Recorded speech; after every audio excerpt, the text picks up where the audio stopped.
Great stories in U.S. coin history happened in 1916.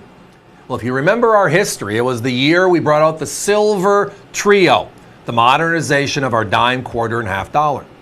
And we had this beautiful Mercury dime, we had this beautiful Walking Liberty half dollar, both designs used today on our bullion program. And then the middle child was the Standing Liberty quarter. And it got hushed over early because, well, it was an artistic coin like the other two. However, we need to put clothes on Liberty, right? Its nickname is, you might remember this, it's the U.S. Mint's only naked lady coin. 1917, tonight, in stock. So the series opened up in 1916, as I referenced a minute ago.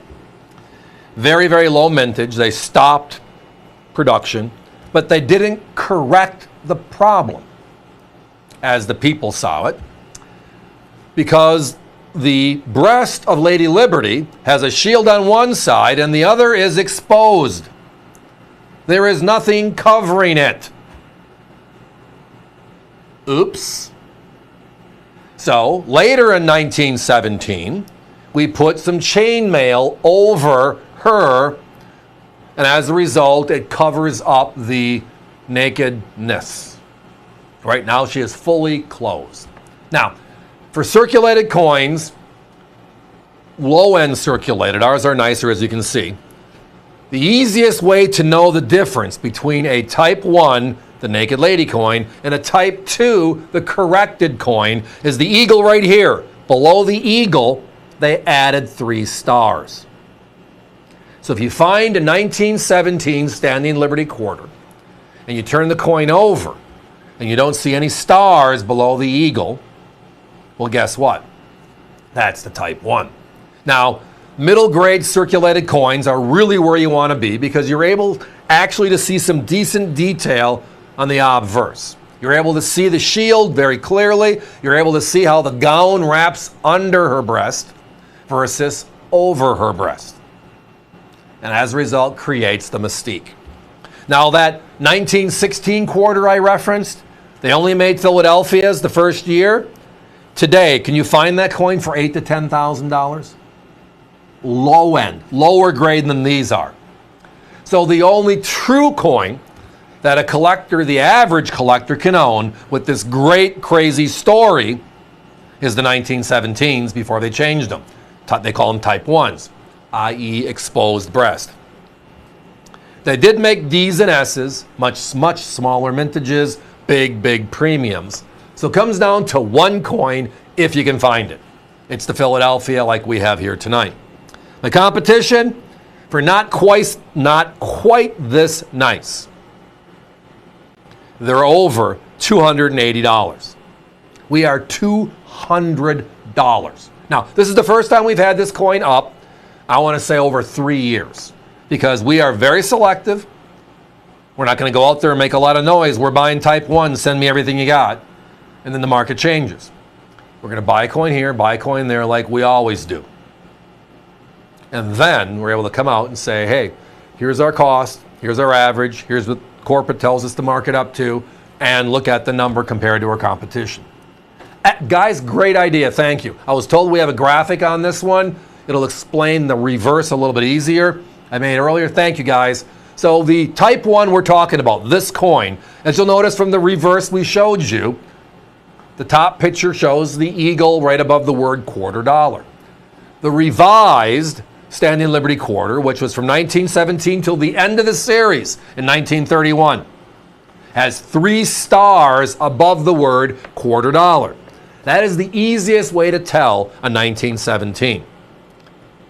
Now, for grades like this one, thanks guys, let's go back. For grades like this one, like we're showing you here tonight, you can tell the difference, right? A lot of circulated coins, you can't because they've been so worn. So is it or is it not? Can you tell the mail, i.e. the chain mail they put over it, which is the corrected version? Well, a worn coin is still a worn coin. So the reverse, the easiest is the stars. This quality or higher, obviously it's the obvious, right? Fun story. So next year we celebrate USA 250, right? And our history is told through our coinage, right? From early on, everything needed to look the same because we didn't have the internet. We didn't have fax machines. We didn't have FedEx flying across the country. And we didn't even have telephones. So we make all of our coins look alike. President Theodore Roosevelt, the Rough Rider Roosevelt, says we're going to change that the early 1900s. We're becoming a world power, and as a result, our coins should look the part. So we change everything. Well, at that time, we're in this artsy movement, right? Technologies are getting better, we're growing, there's a great vibe nationwide. So we do different things. Remember the 1909 VDB Lincoln cent? We even put the initials of the designer on the coin. We object to that, so we take it off. We change all of our designs in silver, right? We put the Buffalo nickel out in 1913. Totally going West look and feel, the only coin in our history. And we want to make it artistic, so we put the date at the highest point, and the date wears off. We also put the 5 cent on the back underneath the buffalo at the highest point. It wears off. We learned our lesson. Or did we? Because in 1916, we introduced this beautiful Standing Liberty Quarter. It's just one small thing. Maybe we should cover her up. I mean, this is our coinage. Our children, everybody's using it, right? And even though in the art world that might be acceptable, in commerce maybe it shouldn't be.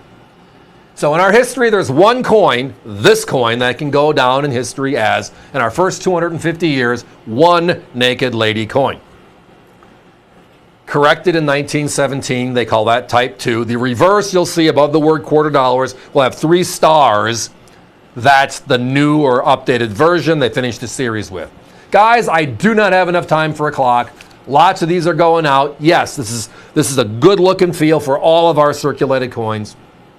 It will be sent with that graphic. Yes, the value is true. Yeah, we're under 80 for this crazy US classic. Thanks for listening. It's just a lot of fun to talk some of our crazier histories. By the way, in our coinage. Thanks. Time to be moving on.